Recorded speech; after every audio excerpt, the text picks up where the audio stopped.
My channel United educators app.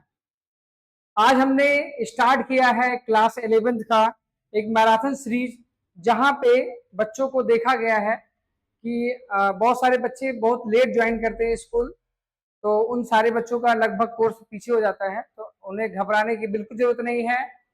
आपका भाई आपके साथ है, ये संस्था आपके साथ है मेरे दोस्त। और मैं आपसे आज से एक बात ये कहना चाहता हूं कि अब आपको डरने की जरूरत नहीं है। एटलीस्ट इस प्लेटफॉर्म से एनसीईआरटी के सारे क्वेश्चन तो आपको करा के दिए ही जाएंगे। तो चलिए चलते हैं हम लोग। जैसे कि बोर्ड पे आपको दिख रहा होगा कि क्लास 11th मैथ का पहला चैप्टर है मेरे दोस्त सेट्स। बहुत लोग बहुत कुछ ऑनलाइन कोर्सेज लेके बैठे हैं, बैकलॉग नहीं संभाल पा रहे हैं। बताऊंगा अक्टूबर में इसका भी रास्ता है। बहुत सारे बच्चे अक्टूबर तक अभी देखते हैं कि कैसे कैसे करते हैं। लेकिन मैं आपको यहाँ से एक बात का तो भाई वादा करता ही हूँ कि जो भी 5 चैप्टर या 6 चैप्टर जो भी आने वाले हैं, लगातार सीरीज में हम लोग उसको लेके चलेंगे। जैसे क्लास 12th में मैंने एक पहल स्टार्ट की है जिसका नाम है बेटे लगातार सीरीज। क्लास 11 में भी वैसे चलेगा लगातार सीरीज, मतलब एनसीईआरटी का कोई भी क्वेश्चन जाएगा नहीं, आपको यहाँ से इस प्लेटफॉर्म से बना के दिया जाएगा मेरे दोस्त। ठीक है, ज्यादा सोचना नहीं है। आजादी हो चुकी है, 15 अगस्त बीत चुका है। अब बेटा अगर हम लोग स्टार्ट किए, अगर कहते ना रिज्यूम योर सेल्फ, ना बहुत बहुत समय खराब किया, कोई दिक्कत नहीं। अब आप एक थोड़ा सा समय दे के देखो भाई से, एकदम एक नंबर का हो जाएंगे हम लोग। बिल्कुल नहीं सोचना है कैसे पढ़ना है, जैसे यहाँ पढ़ाया जा रहा है बस उस लेक्चर्स को देखना है, एनसीईआरटी घर पे लगाना है। बाद में बोर्ड की सीरीज स्टार्ट की जाएगी क्लास 11th के लिए। लेकिन मेरे दोस्त, सबसे पहला काम ये है कि पहले आज जो हम स्टार्ट कर रहे हैं उसके साथ आज लाइक शेयर और सब्सक्राइब करना बिल्कुल ना भूले, क्योंकि ये पहल मैं आपके लिए कर रहा हूं और आपका एक एक लाइक मेरी संस्था के लिए समझ लो ऐसा लगता है कि जैसे हाँ हमारे बच्चे हमको बहुत लाइक कर। और ये वास्तव में मैंने ये जो छोटी सी जो पहल स्टार्ट की है, लगातार सीरीज का नाम है इसका इसका उद्देश्य यही है कि जो बच्चे लेट स्कूल ज्वाइन किए हैं, या मैंने देखा है बहुत सारे बच्चे अगस्त में ज्वाइन किए हैं, घबराने की जरूरत बिल्कुल नहीं है। आपको एक एक चैप्टर इस प्लेटफॉर्म से करके दिया जाएगा, वो चाहे फिजिक्स का हो चाहे मैथ का हो, वो सारे लेक्चर्स आपको दिए जाएंगे। तो ज्यादा लेट करते ना हुए मैं आगे चलता हूँ बेटे, बस जमे रहो आप। चलिए, तो जैसे आप देख पा रहे हैं लेट हमने यहाँ पे किया और हम लोग नेक्स्ट चलते हैं। जैसे सेट का ही है, क्लास 11th सब्जेक्ट मैथ है हमारे पास बेटे, और चैप्टर है सेट थ्योरी। ठीक है भाई, किसी किसी बुक में सेट लिखा हुआ, किसी किसी बुक में सेट थ्योरी लिखा हुआ, और भाई प्रभाकर सर पढ़ा ही रहे हैं। तो चलिए पहले मैं आपको ये बताता हूँ कि भाई सेट की शुरुआत कैसे करेंगे मेरे भाई। ये सेट है क्या, अरे समझो बेटे, ये सेट है क्या, आप समझना है हमें सेट है क्या। लेक्चर बड़ा जरूर बनेगा, लेकिन वास्तव में बेटे आप उस बड़े लेक्चर्स को चाहें तो आप 2x स्पीड पे करके आप देख सकते हो। लेकिन मेरा उद्देश्य उन सभी बच्चों के लिए है जो 0 लेवल से उठते हैं, तो ये लेक्चर एक्चुअली में उन्हीं बच्चों के हिसाब से बनाया जा रहा है। लेकिन अगर आपका सिलेबस छोटा है तो आप उसको 2x स्पीड पे करके देख सकते हैं। ठीक है, तो चलिए चलते हैं। जैसे पहला हमारा क्वेश्चन ये होता है बेटे, सेट क्या है ना, सेट क्या है।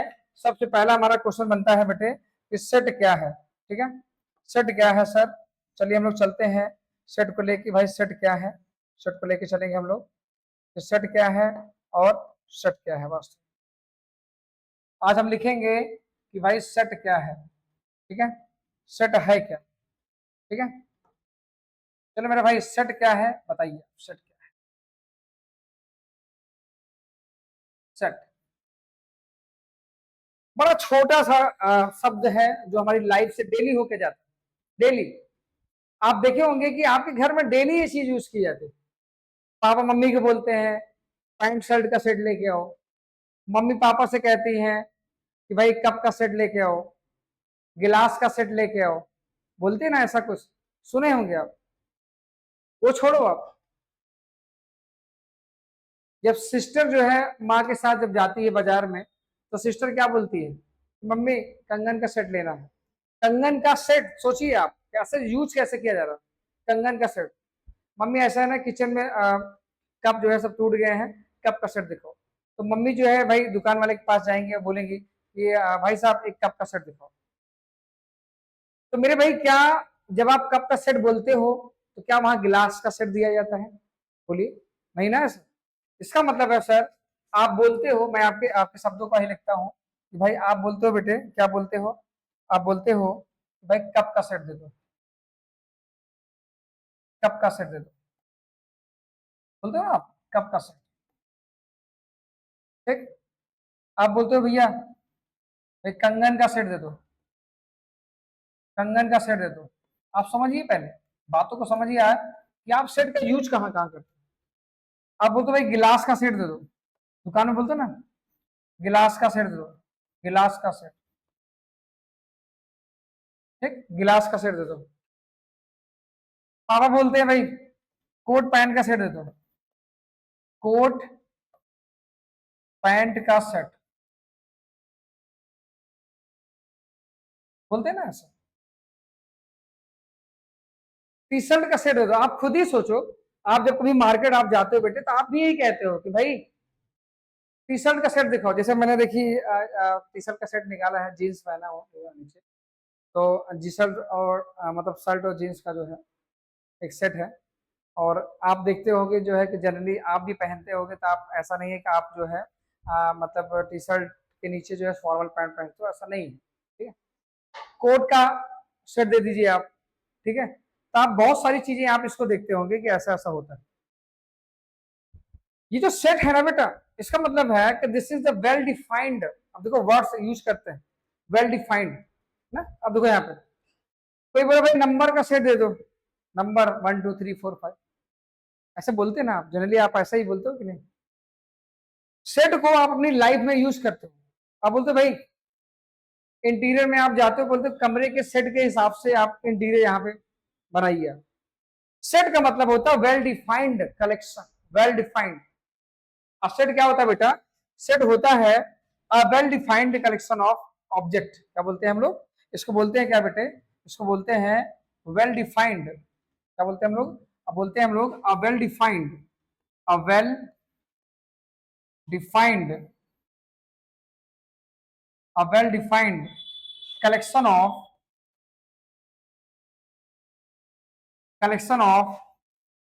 ऑब्जेक्ट एंट्री, या एंट्रीज कहेंगे हम लोग, ऑब्जेक्ट एंट्रीज, नंबर, ये सारे कैसे हैं? अब इस डेफिनेशन को आपने कई सारी बुक्स में आपने देखा हो, भाई यही डेफिनेशन चल रही है, अ well defined collection of object entries and numbers. बोलते हैं ना आप ऐसा। वेल डिफाइंड वर्ड्स क्यों यूज किया गया? देखो, वेल डिफाइंड का मतलब होता है सिमिलर थिंग्स, एक तरह की सोच। जैसे जब माँ ने उस दुकान वाले से कहा कि बेटे कप का सेट दे दो, तो उस दुकान वाले के दिमाग में भी यही आया कि कप गिलास का सेट नहीं होता, कप के अंदर गिलास नहीं होता। जब कप का सेट दिखाया तो उसमें सारे कप एक जैसे थे, मतलब अ well defined collection of a set. सही है ना? इसका मतलब है सिमिलर थिंग्स, मतलब उस बॉक्स के अंदर माँ ने जो कप का जो ऑर्डर दिया है, उस बॉक्स के अंदर बेटे केवल कप ही है और एक ही तरीके के कप, उसी को बोला जाता है अ well defined collection of an object, that is called set. ठीक। सर मैथमेटिक्स में आपने बहुत सारी बातें बताई मेरे को, ये ऐसे ऐसा हो सकता है। अब मैथमेटिक्स में इस सेट को कैसे लिखा जाए, तो मैथमेटिकली एक डेफिनेशन हो गई। सर इसे कैसे लिखेंगे? बेटे इसे कैसे लिखेंगे, अब सुनो, एकदम सिंपल वे से। ये प्लेटफॉर्म का मकसद ये है सिंप्लीफाइड फॉर्म में आप तक पहुंचाना, एआई बेस्ड। ठीक है, मैं एआई नहीं हूं बट एआई के तरीके ही काम कर रहा हूं भाई। ठीक है, इसका मतलब सर कि जैसे कंगन का सेट हुआ, मैंने बोला कि कलेक्शन। अब देखो मैथमेटिक्स में उतर जाते, चलो आपको समझाता हूं मैं, पहले समझाता हूं चीजों को। मैंने बोला अ कलेक्शन ऑफ वॉवेल। अब भाई पढ़ा लिखा जो भी बंदा है उसे इतना तो पता है कि सर वावेल क्या हो। मैंने बोल दिया क्या बेटे? मैंने बोल दिया अ कलेक्शन ऑफ वॉवेल। मैंने क्या बोल दिया? मैंने स्टेटमेंट दिया, पहला स्टेटमेंट लिखा बेटे मैंने। क्या लिखा स्टेटमेंट? स्टेटमेंट वन में मैंने लिखा क्या? मैंने लिखा अ कलेक्शन ऑफ वॉवेल। क्या लिखा बेटे मैंने लिखा अ collection of vowel vowel in English alphabet. In English alphabet. In English alphabet. सही है ऐसा। अब जो भी बंदा पढ़ा लिखा है मेरे भाई, वो बोलेगा, वो कहेगा कि सर एक तो ए होता है, ई होता है, आई होता है, ओ होता है और यू होता है, ऐसा। ये 5 बंदे ऐसे हैं। A collection of vowel, A E I O U. अच्छा सर, ये मेरे को नहीं जमा सर, आपका ये स्टेटमेंट मेरे को नहीं जमा सर। अच्छा चलो दूसरा देखते। मैंने बोला अ collection of Indian cricket player. India में जो भी बंदा है जिसे क्रिकेट का थोड़ा बहुत नॉलेज है, वो जिस भी प्लेयर का नाम लेगा वो इंडियन क्रिकेट टीम से बिलोंग करेगा। आपने बोला सर विराट कोहली, हाँ बिल्कुल सही है। रोहित शर्मा बिल्कुल सही है। महेंद्र सिंह धोनी बिल्कुल सही है। लेकिन कोई ऐसा नहीं बोलेगा Brian Lara, Adam Gilchrist, Maxwell. नहीं भाई, अगर आपने मैक्सवेल उस कलेक्शन के अंदर अगर डाल दिया मेरे भाई, तो this collection is not well defined. और वो क्या होगा, एक सेट नहीं होगा मेरे भाई, वो एक सेट नहीं होगा। क्योंकि सेट की डेफिनेशन ही आपने ये बताई है मेरे दोस्त, कि एक ऐसा कलेक्शन जो कि वेल डिफाइंड हो और सबकी सोच के हिसाब से सेम हो। अच्छा, एक दूसरा एग्जांपल लेते हैं। मैंने बोला कि अ collection of natural number less than 5, ऐसे लिखा मैंने। क्या लिखा बेटे मैंने, समझाने के लिए आप लिखा अ collection of, a collection of natural number, natural number less than 10, ऐसा लिखा मैंने। मतलब नेचुरल नंबर्स का एक ऐसा कलेक्शन जो 10 से छोटा है। अब जो बच्चा पहली बार आ रहा हो तो उसके दिमाग में तो यही होगा यार, ये नेचुरल नंबर ऐसा सुना।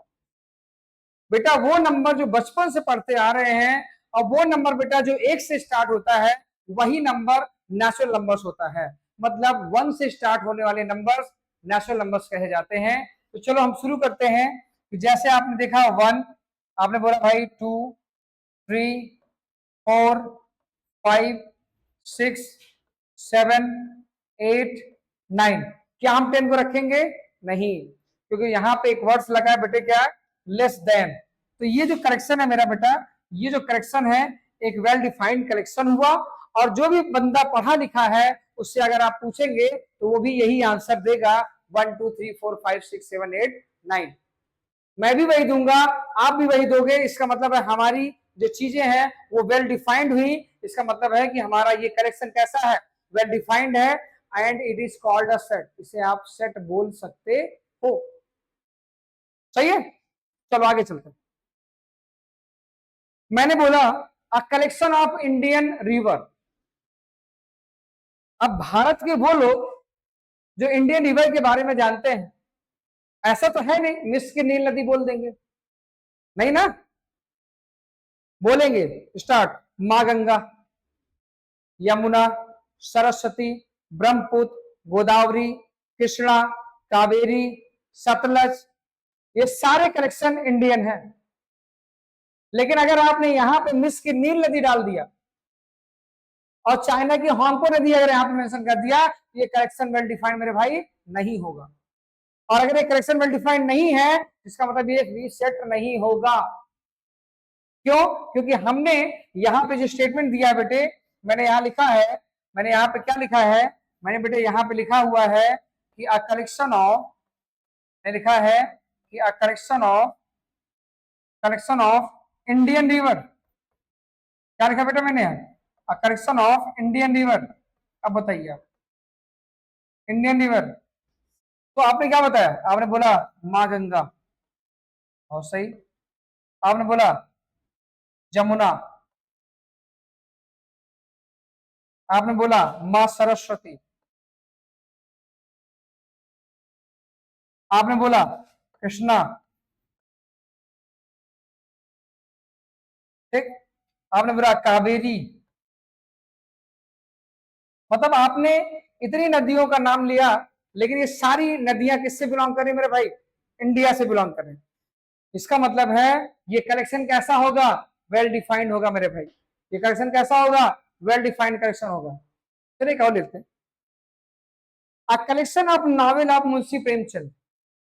इसका मतलब हमें ऐसे नॉवेल्स का कलेक्शन लिखना है मेरे भाई, लेना है जिसके राइटर मुंशी प्रेमचंद है। इसका मतलब है कि कोई भी बंदा जब जिससे आप ये पूछोगे, वो उस नावल का नाम नहीं लेगा जो मुंशी प्रेमचंद ने नहीं लिखा है। क्यों?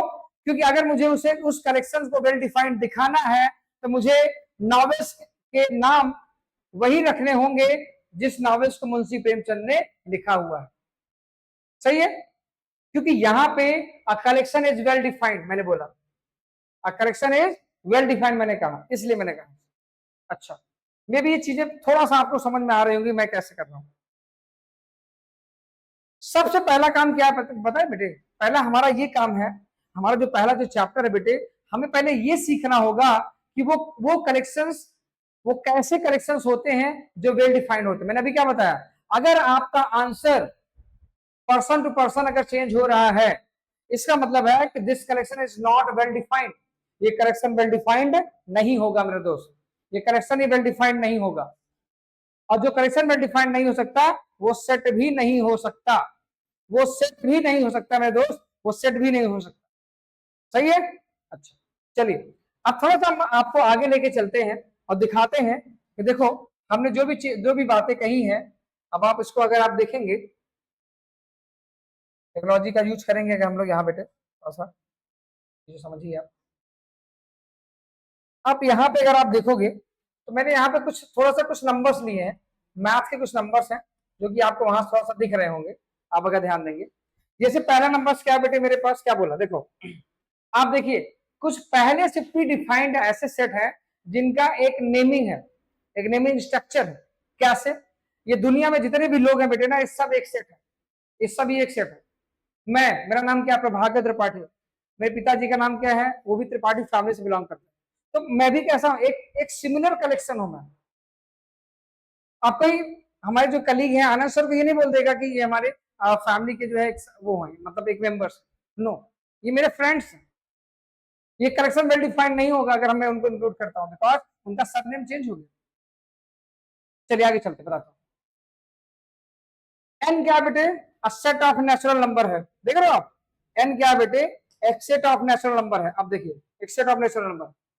जेड क्या लिखा बेटा? A set of integer. Q क्या लिखा है? A set of all rational numbers. R क्या होता है?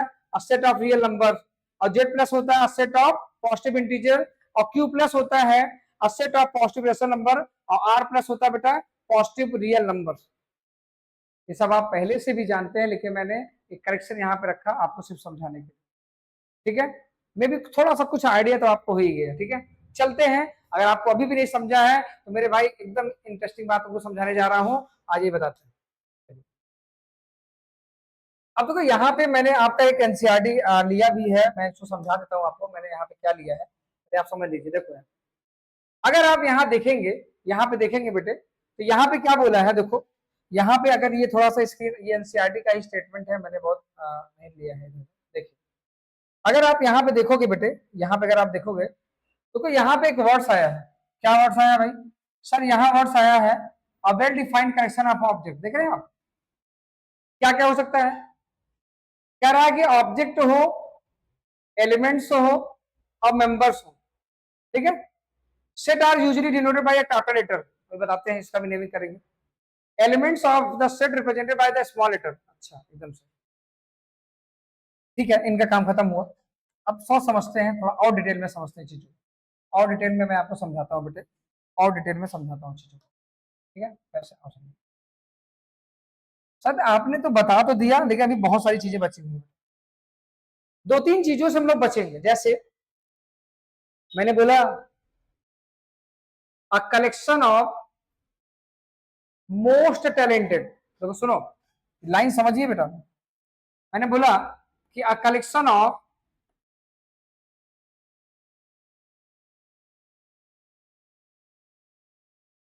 ऑफ मोस्ट टैलेंटेड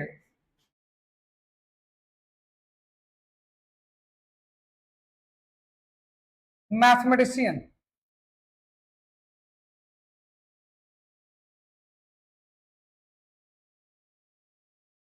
ठीक, मैथमेटिशियन। अब भाई मेरी नजर में तुम्हारे गुरुजी सबसे बड़े मैथमेटिशियन, आपकी नजर में हो सकता है मैं ही हूं, अगर मैंने अच्छा बेहतर किया तो। इसका मतलब है इस आंसर का एक सिमिलर आंसर नहीं हो सकता, इस क्वेश्चन का, इस स्टेटमेंट का एक सिमिलर आंसर नहीं हो सकता मेरे भाई, क्योंकि यहाँ पे एक वर्ड्स लगा है मोस्ट टैलेंटेड। एक वर्ड्स लगा है बेटे क्या, मोस्ट टैलेंटेड।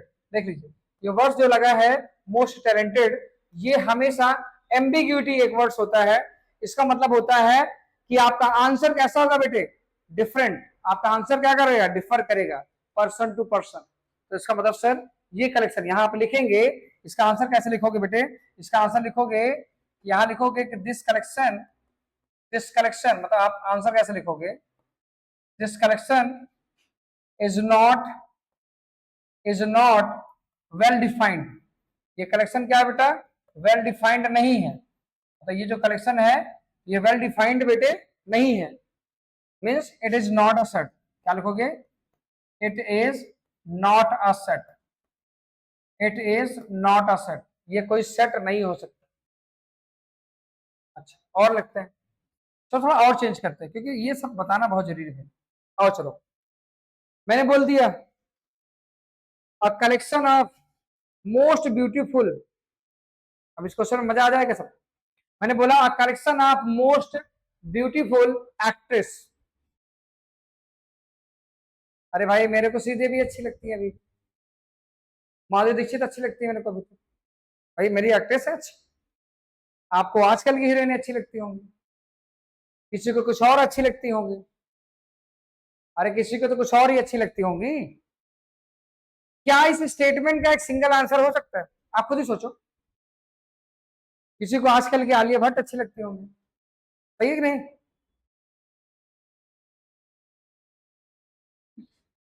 अरे मेरे भाई वो कलेक्शन जो वेल डिफाइंड है उसका आंसर सिमिलर होगा। इसका मतलब है कि मैंने अभी जो स्टेटमेंट दिया क्या collection of most beautiful actress, ये कलेक्शन वेल डिफाइंड नहीं होगा, मतलब ये सेट नहीं होगा। ठीक सर, ये बात समझ गया सर। क्या इस पूरे चैप्टर में स्टेटमेंट ही है, नो। और समझाते हैं, आगे ले चलते हैं आपको, आगे ले चलते हैं। पहले आप समझ लीजिए कि सर इस चैप्टर में और क्या क्या है। क्या हम सेट को ऐसे लिखेंगे, नो। आइए बताते हैं। देखो सेट का जो रिप्रेजेंटेशन है, मतलब एक नया टॉपिक हमारा अभी चलेगा तुरंत, क्या बेटे, representation of set. Representation of set. भाई सेट को लिखने का क्या ऐसे स्टेटमेंट ही चलेगा, ऐसे हलवा है, अरे मैथ है, कुछ नेमिंग होगा। जैसे भाई का नाम क्या है, प्रभाकर, तो सेट का नाम भी तो कुछ होगा। सेट का रिप्रेजेंटेशन करने से पहले ये समझा देते हैं सेट कैसे लिखे जाए। जैसे मैंने बोला, जैसे आपने कहा कि अ कलेक्शन ऑफ,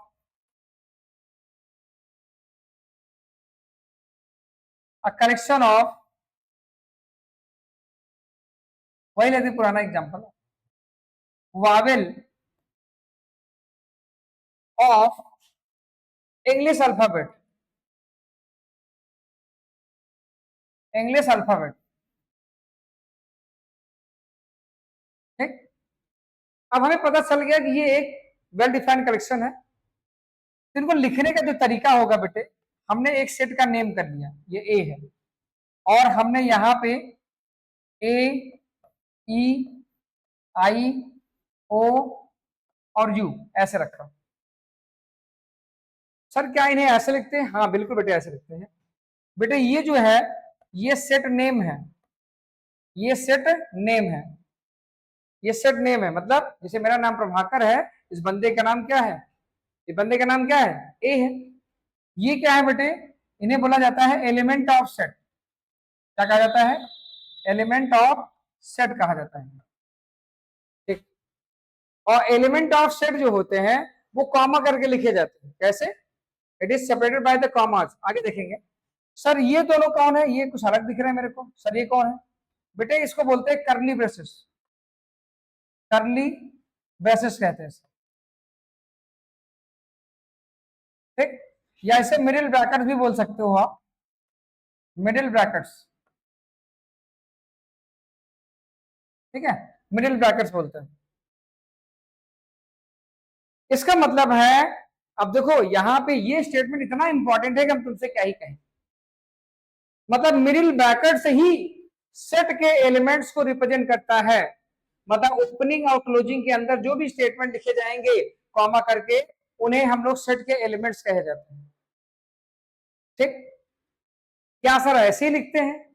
सर हमारा टॉपिक तो था रिप्रेजेंटेशन ऑफ सेट। अब चलते हैं हम लोग इसके बाद। अब आपको ये समझ में आ गया होगा हम सेट को कैसे लिखें। ठीक, चलिए। अब सेट के रिप्रेजेंटेशन में क्या होता है बेटा, हमारे पास दो तरीके से सेट को हम लोग लिख सकते हैं। पहला जो कॉन्सेप्ट होता है बेटे, पहला जो कॉन्सेप्ट होता है उसको हम बोलते हैं क्या? उसको हम बोलते हैं रोस्टर फॉर्म। क्या कहते हैं बेटा उसको? उसको हम लोग बोलते हैं क्या बेटा? रोस्टर फॉर्म कहते हैं। क्या कहते हैं इसे? इस बंदे को जो ऐसे लिखा हुआ है इसको हम लोग बोलेंगे रोस्टर फॉर्म। क्या बोलेंगे बेटा इसे? Roster form. और रोस्टर फॉर्म को ही हम लोग बोलते हैं क्या बेटा? Tabular form. क्या बोलते हैं इसे? इसे बेटे टैबुलर फॉर्म कहते हैं। रोस्टर फॉर्म को टैबुलर फॉर्म कहते हैं। और रोस्टर फॉर्म में जो भी एलिमेंट लिखा जाता है बेटा, उसको हम लोग रोस्टर फॉर्म में जो भी बेटा एलिमेंट जो लिखा जाता है उसे हम लोग ऐसे ही लिखते हैं। उसे हम लोग ऐसे ही लिखते हैं। कैसे? इस तरीके से, ऐसे करके। ठीक है, मतलब अगर आप एलिमेंट्स को कॉमा करके अगर आप सेपरेट करते हो तो ये जो तरीका होगा, ये जो कॉन्सेप्ट होगा बेटे, ये होगा रोस्टर या फिर टैबुलर फॉर्म का कॉन्सेप्ट होगा। ठीक, जिसका मतलब सर रिप्रेजेंटेशन के मेरे पास एक ही सेट है? नो, पहला है रोस्टर फॉर्म। चलिए अगला चलते हैं, आपको समझाते हैं टेक्नोलॉजी का यूज करते हुए। दूसरा मेरे पास जो मेथड है बेटे उसको बोलते हैं सेट बिल्डर फॉर्म। क्या बोलते हैं? Set builder form. Builder, builder form. क्या बोलते हैं इसे? सेट बिल्डर फॉर्म कहते हैं। सेट बिल्डर फॉर्म क्या होता है? सर तो कुछ अलग ही दिख रहा है मेरे को। बेटा सेट बिल्डर फॉर्म क्या होता है? ये एक कॉमन प्रॉपर्टीज को रिप्रेजेंट करता है। shows it shows a common property, a common property। क्या करता है भाई? ये एक कॉमन प्रॉपर्टी को शो करता है। ये एक कॉमन प्रॉपर्टी को शो करता है बेटे, ये एक कॉमन प्रॉपर्टी को शो करता है। कैसे? तो थोड़ा लिख के बताइए। अच्छा, यही सेम देखो, यही सेम स्टेटमेंट बेटा मैंने यहाँ पे ए लिया और देखो यहाँ पे क्या लिखूंगा, ऐसे लिखूंगा एक्स सच दैट एक्स। ऐसे पढ़ा जाता है भाई, ध्यान रखो। इस बात को आप ऐसे भी लिख सकते हो एक्स सच दैट एक्स। ऐसे मतलब आरडी शर्मा में इस तरीके से दिया गया है, तो आप दोनों सीखते हो। चलो एक्स सच दैट एक्स। अब एक्स कोई और नहीं है, एक्स वो कॉमन प्रॉपर्टी है जो उस सेट को रिप्रेजेंट करेगा। मतलब x such that x is a Wavell of English alphabet. English alphabet ऐसे।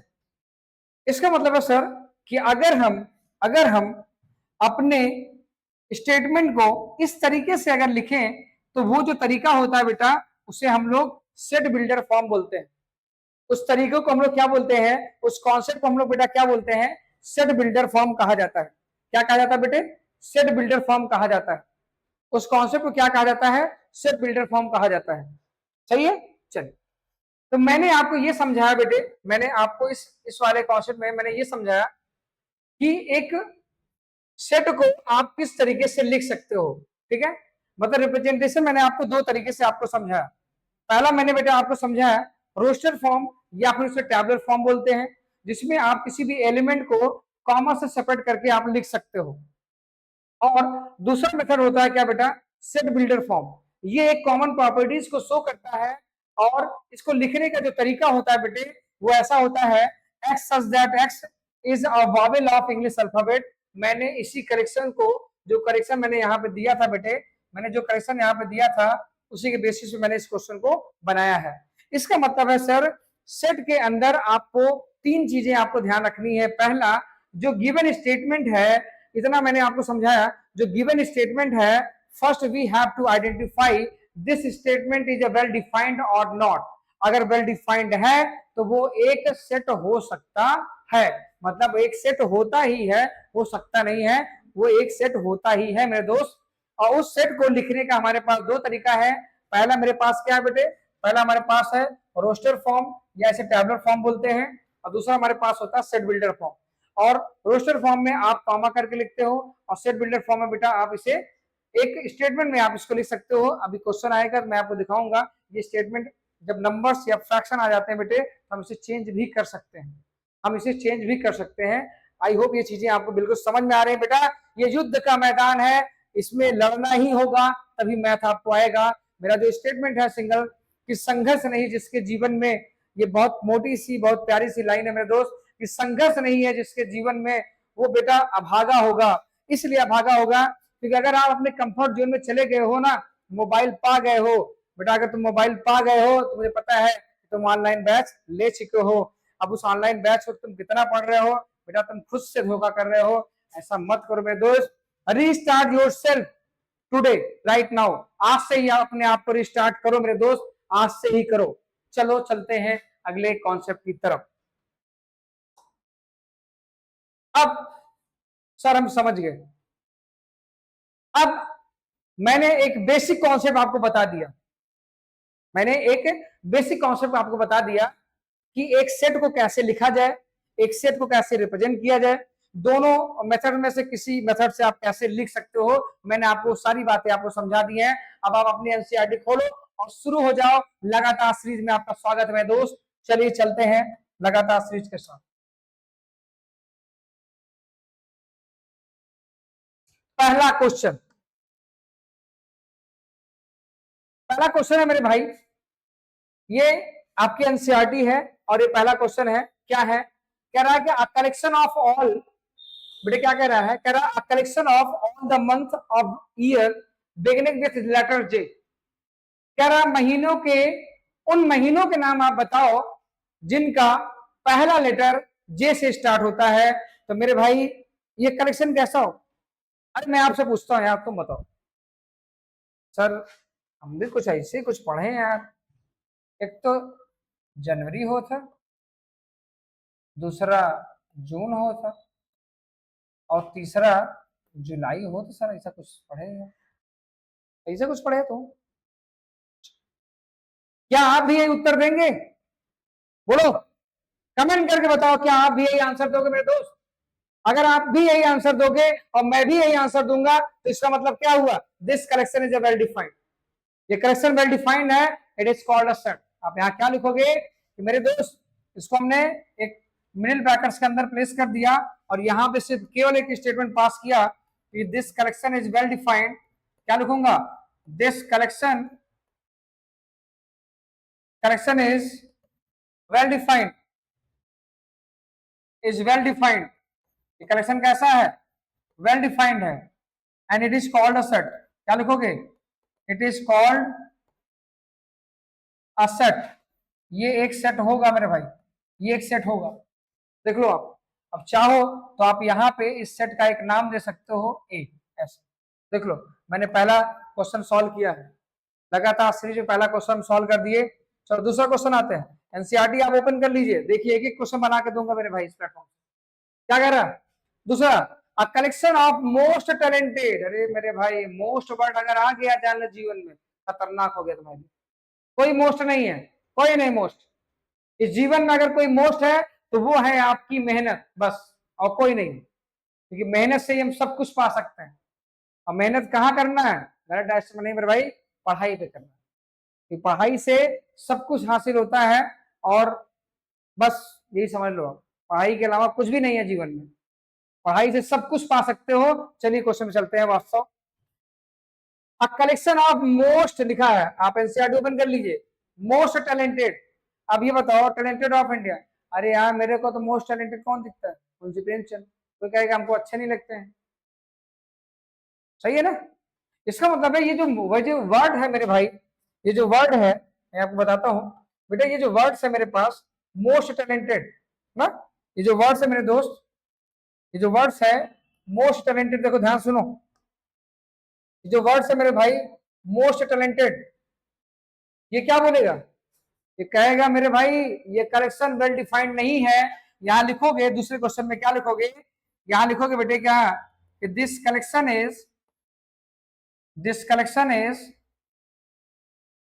Is not well defined, well defined, ये कलेक्शन वेल डिफाइंड नहीं है, और not well defined, it is not a set, it is not a set. यही answer आपको लिखना है मेरे भाई, जो मैं यहां पे दे रहा हूं बोर्ड अकॉर्डिंग। चलिए चलते हैं लगातार सीरीज में क्वेश्चन नंबर 3 के पास। बुक आपके पास सही है, देख लीजिए क्या लिखा है, अ टीम ऑफ 11 बेस्ट, अरे बाप रे, बेस्ट मेरे लिए बेस्ट कौन है, MS धोनी, गांगुली बेस्ट है मेरे लिए। तुमको अरे नहीं यार गांगुली तो अच्छा बोलोगे कि MS धोनी नहीं, उन्होंने सीनियर प्लेयर्स को राजनीति से बाहर कर दिया था। हमारा आंसर क्या हो रहा है, बदल रहा है ना भैया। और अगर हमारा आंसर, तुम्हारा आंसर, पड़ोसी का आंसर बदल रहा है तो कलेक्शन वेल डिफाइंड कहां रहा, ये कलेक्शन वेल डिफाइंड नहीं है, मतलब सेट नहीं होगा मेरे दोस्त। चलिए यहाँ पे क्या लिखा, अब बेस्ट क्रिकेट बैट्समैन लिखा है ना, अब बेस्ट क्रिकेट बैट्समैन लिखा हुआ, इसका मतलब है ये बिल्कुल नहीं होगा। यहाँ लिखोगे यही सेम लाइन क्या, this collection is not well defined, और ये एक सेट नहीं होगा, ठीक है, ये पूरा सेम वही आंसर रहेगा, पूरा सेम। क्वेश्चन नंबर 4 पे चलते हैं लगातार सीरीज में, अ collection of all boys in your class, अपने क्लास के बच्चों का नाम तो जानते ही होगे कि नहीं जानते, अरे यार हम क्लास टीचर है, अपने बच्चों का नाम नहीं बता पाएंगे, अब बताएंगे भी तो अपने बच्चों का नाम बताएंगे ना, ऐसे थोड़ी है कि मैं क्लास 12th M2 का अगर मैं क्लास टीचर हूं तो मैं M1 बच्चे बताऊंगा, नहीं ना। अगर मैं बता दिया तो कलेक्शन वेल डिफाइंड कहां रह गया, लेकिन क्या बोला है सवाल में कि अ collection of all boys in your class, इसका मतलब है ये कलेक्शन कैसा होगा, वेल डिफाइंड होगा। मेरे दोस्त यहां लिखोगे आप, यहां पे आप लिखोगे सर दिस कलेक्शन इज, यहां लिखोगे क्या कि this collection is well defined, ये कलेक्शन कैसा है सर, ये कलेक्शन है वेल डिफाइंड, और this collection is well defined, it is called a set, it is a set, बस एक ही लाइन। चलिए चलते हैं लगातार सीरीज में, आपका स्वागत है क्वेश्चन नंबर 5 की तरफ। चलिए 5 क्या बोल रहा, a collection of all natural number less than 100, पढ़े लिखे हो ना, तो 100 से कम नेचुरल नंबर बताओगे कि नहीं, अरे हमसे पूछेंगे हम वो बताएंगे, मतलब देश शिक्षित रहेगा मेरे दोस्त, तभी इस क्वेश्चन का जवाब भी दे पाओगे, नहीं तो तुम तो कहोगे मैथमेटिक्स गलत है, वेल कलेक्शन वेल डिफाइंड हमें नहीं है, कैसे, अब रोड के चौराहा से घुमक्कर तो पूछोगे कि 100 से कम नेचुरल नंबर बताओ, बताएगा, तो अगर ये सर ये देखिए हमारा आंसर वेरी कर गया, ये क्वेश्चन ही बना है शिक्षित भारत के लिए, शिक्षित भारत, जो भी शिक्षित भारत का बंदा होगा उससे जब भी आप कभी पूछेंगे तो मेरे भाई वही सेम आंसर वो देगा जो तुम दोगे, जो मैं दूंगा, और जो वो देगा वो सेम आंसर होगा, इसका मतलब this correction is well defined, ये करेक्शन मेरे भाई कैसा है, वेल डिफाइंड है, और ये एक सेट होगा, ठीक है। चलिए क्वेश्चन नंबर 6 की तरफ चलता है, क्या बोल रहा, a collection of novel written by, अरे बाप रे तो आ ही गया है, देखो a collection of novel written by Munshi Premchand, देख रहे हो आप मुंशी प्रेमचंद, जब राइटर को तुमने बाउंड कर ही दिया हम किसी दूसरे नावल का नाम ले सकते हैं, खुद ही बताओ, ले सकते हैं, नहीं ले सकते ना। अब क्या हम महादेवी वर्मा का बताने लगेंगे तुमको, विजय शंकर प्रसाद का नावल बताने लगेंगे, नहीं ना। हम जिस भी नावल का नाम लेंगे हम बाउंड हैं उस नावल का नाम कि वो मुंशी प्रेमचंद से ही बिलोंग करनी चाहिए, इसका मतलब शिक्षित भारत से जब तुम पूछोगे इस क्वेश्चन का जवाब तो वो वही बताएगा जिस नॉवेल को मुंशी प्रेमचंद ने लिखा है, इसका मतलब है ये भी करेक्शन कैसा होगा मेरे दोस्त, सर ये भी करेक्शन एक वेल डिफाइंड करेक्शन होगा, और ये भी एक सेट होगा। ये जो मैंने ऐसे लाइन जो मैं ड्रॉ कर रहा हूँ ना मेरे भाई, इसका मतलब हमारा आंसर बिल्कुल सेम है। चलिए आगे चलते हैं। A collection of all even integer, a collection of all even integer. शिक्षित भारत से सवाल पूछ रहे हो आप, ध्यान रखना। अ collection of all even integer, पहली बात तो शिक्षित भारत से ये पूछो इवन क्या होता है। सर वो नंबर जो 2 से कट जाए। अच्छा, इसका मतलब 0, 0 2 से नहीं कटेगा, कटेगा ना, 0 होगा कि नहीं। अच्छा, -2, -4, इसका मतलब है कि आपको पता है कि जो नंबर 2 से डिवाइड हो जाएंगे, जो नंबर 2 से डिवाइड हो जाएंगे मेरे दोस्त, वो नंबर कैसा होगा, इवन इंटीजर कहा जाएगा।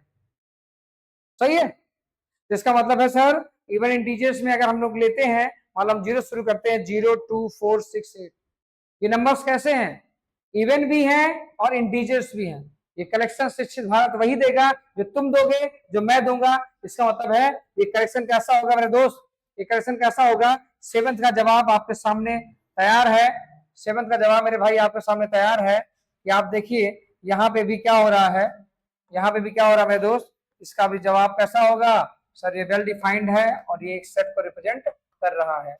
देखिए मैंने आपकी बुक का पहली एक्सरसाइज मेरे भाई, मैंने आपकी बुक का जो पहला एक्सरसाइज है, उस पहले एक्सरसाइज का जो मैंने क्वेश्चन था पहला, जिसके 7 पार्ट्स मैंने एकदम बेहतर तरीके से आपको समझाया है। मैदान छोड़ के नहीं जाना मेरे भाई, आगे चलते हैं, कुछ नया होगा क्लाइमेक्स, आइए देखते हैं। अरे अभी तो और भी है, अभी और भी है मेरे भाई, अभी और भी है, जाना नहीं है छोड़ के मैदान। तो क्या है, आइए चलते हैं। कह रहा है एक ऐसा, देखो collection of a question in this chapter. अब बताओ जो चैप्टर तुम खोल के बैठे हो, अब मैं तुमसे कहता हूं भैया उसका करेक्शन बताओ, क्वेश्चन का करेक्शन बताओ, तो क्या तुम दूसरे चैप्टर से क्वेश्चन ढूंढने लगोगे, वही ढूंढोगे ना मेरे भाई कि नहीं। अब मैं बोलूंगा बेटा कि सेट चैप्टर का क्वेश्चन का कलेक्शन बताओ, तो क्या तुम अगला जो दूसरा रेडिएशन फंक्शन बताने लगोगे, नहीं ना। इसका मतलब है मुझसे भी कहोगे तो मैं भी वही करूंगा, तुमसे मैं कहूंगा तुम भी वही करोगे, पड़ोसी को भी इन्वॉल्व कर ही लो, उसको कहोगे तो वो भी यही करेगा, क्योंकि वो भी शिक्षित भारत का एक पार्ट है मेरे भाई। अगर ऐसा है इसका मतलब this collection is well defined and it is called a set. Clear है बात, आगे चले। इसका मतलब है कि बेटा 8 नंबर का जो क्वेश्चन है ये भी एक सेट है, ये भी एक सेट है, ठीक है। चलिए अब 9 की तरफ चलते हैं, एक और पार्ट है 9, क्या है, collection of, Hare Ram Ram, most dangerous, Hare Ram Ram, लग गया मोस्ट। अरे यार हमको सही बताया ना, हमको तो काकरोच से डर लगता है। अब तुम टीवी के अंदर से कहोगे हमको तो शेरों से डर लगता है। हमारे घर में कुछ लोग ऐसे हैं, 2 नन्नू पुन्नू, और छिपकली देखते मान 2 कदम कूद कूद जाते हैं आगे। अब उससे पूछे कि बेटा ये बताओ कि मोस्ट डेंजरस एनिमल क्या, क्या बताएगा, पापा छिपकली। अरे यार काकरोच भूल गए क्या। इसका मतलब है बेटे, हो सकता है कि आपको भी किसी जानवर से डर लगता होगा, इसका मतलब है ये करेक्शन वेल डिफाइंड है, नहीं बिल्कुल नहीं यार। लड़कियों से पूछो काकरोच से 2 कदम कूद के भागेंगे। देखे होगे घर में भी है, सिस्टर है अपनी, माँ है, ठीक है, बहुत सारे लोग हैं। ये कलेक्शन वेल डिफाइंड नहीं हो सकता मेरे भाई। इसका मतलब है मैंने जैसे पीछे आंसर दिया है मेरे भाई, आप ऐसे लिखोगे ये कलेक्शन वेल डिफाइंड नहीं है। अब एक छोटा सा पॉइंट और समझा देते हैं, उसके बाद क्लास को आपका ऑफ करते हैं, कोई दिक्कत नहीं है। छोटा पॉइंट क्या है बेटा, एक नया बंदा है हमारे बीच में जो है, वो क्या है बेटे, वो समझ लो। इसका नाम है, इसका नाम है एप्सिलॉन, EPSILON, एप्सिलॉन। इसे पढ़ा जाता है बेटे, इसे पढ़ा जाता है, इसे इस तरीके से रिप्रेजेंट किया जाता है, और इसे हम लोग पढ़ते हैं बिलोंग्स टू, बिलोंग्स टू कहा जाता है। ये बहुत बार आएगा, बहुत बार आएगा, बहुत बार, बहुत इंपॉर्टेंट है। जैसे मैंने अभी एक सेट लिया था मेरे भाई, मैंने बोला कि एक सेट लिया मैंने, और मैंने यहां बोला AEIOU बोल दिया, यही है ना मेरे पास। इसका मतलब है कि अगर मैं एप्सिलॉन की मैं बात करूं बेटे, मैंने बोला A belongs to A, sorry बिल्कुल करेक्ट है। इसे पढ़ा जाता है क्या बेटा, इसे पढ़ा जाता है A बिलोंग्स टू A, क्या पढ़ाया था बेटा? ए बिलोंग्स टू ए पढ़ाया था, ठीक। अच्छा सर, मैंने बोला बेटा क्या ई बिलोंग्स टू ए, यहां क्या लिखूंगा? ई बिलोंग्स टू ए, ये भी करेक्ट है, ठीक। मैंने बोला आगे मैं चलता हूं, मैं आपको समझाता हूं फिर आगे कैसे। देखिए मैंने यहां पे बोला कि sir B belongs to A, sir यहां तो बी है ही नहीं है, कोई बात नहीं, इसे इस तरीके से क्रॉस बनाएंगे ऐसे, यहां लिखेंगे, क्या लिखेंगे कि B does not belongs to A, मतलब जो एलिमेंट इस सेट के अंदर नहीं है। इसका मतलब है तुम ये समझ गए मेरे भाई, तुम ये समझ गए कि अगर यहाँ पे एलिमेंट है, कौन है? एलिमेंट है, तभी ये बिलोंग्स टू का साइन लगेगा। मतलब इसके पहले कौन आएगा? सर एलिमेंट आएगा, हमेशा इसके पहले एलिमेंट आएगा। अब तुम अगर देखोगे कि बी इसके अंदर नहीं है ना, देख लो आप, क्या यहाँ कहीं तुम्हें बी दिख रहा है? नहीं, इसका मतलब B does not belongs to A. इसका मतलब है कि जो एलिमेंट जिस सेट के अंदर प्रेजेंट है तो उसके लिए हम लोग वहां पे क्या लिखेंगे? Belongs to. अगर नहीं है तो डज नॉट बिलोंग्स टू चलेगा मेरे भाई, यही इसका जो है क्या है, नियम है, ठीक है। तो सर कुछ क्वेश्चन देख लिया जाए, आइए दिखाते हैं, मैं आपको कुछ दिखाता हूँ मैं मेरे भाई। देखो यहाँ पे अगर आप देखो बेटे, यहाँ कुछ क्वेश्चन भी है, आप देखो। आप क्वेश्चन नंबर 2 में देखो, मैं यहीं पे कराता हूँ, लगातार सीरीज चल रही है हमारी। बताओ, इसका जवाब आप खुद स्वयं देंगे, इसका जवाब मेरे भाई आप खुद देंगे, आप इसका जवाब खुद देंगे। चलिए करिए, जवाब दीजिए थोड़ा। चलो, एक सेट है मेरे भाई, क्या सर? 1 2 3 4 5 6, अपने आपके पास बुक भी तो है। चलिए, कह रहा बेटा कि 1 2 3 4 5 6 है, और कह रहा है कि यहाँ पे देखो ये बिलोंग्स टू का साइन है और ये डज नॉट बिलोंग्स टू का साइन, इनमें से कोई आपको यूज करना। चलिए करते हैं बेटा। 5 इसके अंदर प्रेजेंट है, यस, तो 5 अगर प्रेजेंट है तो यहाँ कौन सा साइन लगेगा? बिलोंग्स टू, सही है। 8 है, नहीं सर, यहाँ does not belongs to. Sir 0, नहीं, यहाँ डज नॉट, क्या लगेगा यहाँ पर? Does not belongs to. Sir 4 है, सर ये बिलोंग्स टू। सर 2 है, सर ये बिलोंग्स टू। सर 10 नहीं है, डज नॉट बिलोंग्स टू। तो लगातार सीरीज में मैंने आपको क्वेश्चन नंबर 1 और 2 सक्सेसफुली अच्छी तरीके से मेरे भाई बताया। जाना नहीं है, कुछ बातें थोड़ा सा और सुन लो मेरे भाई, और बहुत अच्छा लगा कि आप जो है मेरे साथ जुड़े रहे, और मुझे बहुत अच्छा लगा मेरे भाई, आप मेरे साथ जुड़े रहे, मुझे बहुत अच्छा लगा। और इसके लिए कुछ तो बनता है मेरे भाई, कुछ तो बनता है। क्या बनता है? चलिए मैं आपको सिखाता हूँ कि हम भी लोग कुछ जानते हैं, आपको सिखाना चाहते हैं। देखिए, कुछ तो बोलना चाहिए ना भाई, आप थैंक यू तो बोलने के हकदार है ही यार।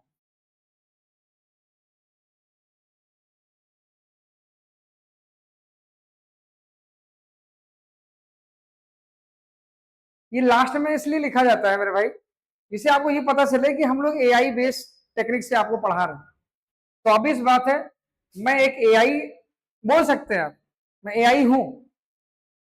अरे यार, जब इस पैनल पे मैं खड़ा हूं तो ऑब्वियस बात है यहाँ से, और पहले दिन का उद्देश्य भी मैंने आपको बताया था कि एआई बेस्ड टेक्निक से आपको पढ़ाई जाएगी मेरे भाई।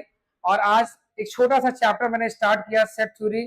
घबराना नहीं है, अब बने रहना है। बहुत इंटरेस्टिंग तरीके से मैंने आपको बताया, सिखाया और समझाया। अब आपकी बारी है कि आपको क्या करना है। आप लाइक शेयर और सब्सक्राइब में भी कर ही चुके हैं, मैं आपसे कहूंगा नहीं, क्योंकि आप खुद ही समझते हैं कि क्या करना चाहिए। और आगे के जो क्वेश्चन है वो लगातार सीरीज में बिल्कुल लिए जाएंगे। अभी मैंने आपको क्वेश्चन नंबर 1 के कई सारे पार्ट्स वो बताया, क्वेश्चन नंबर 2 पहले पूरा बताया। कल या अगले नेक्स्ट वीडियो में हम लोग मिलेंगे क्वेश्चन नंबर 3 से लगातार सीरीज में। तब तक आप बने रहिए और खुद को रिज्यूम करिए और रिबूट करिए योरसेल्फ। प्लीज रिबूट करो खुद को यार, है वो दम तुम्हारे अंदर। Thank you.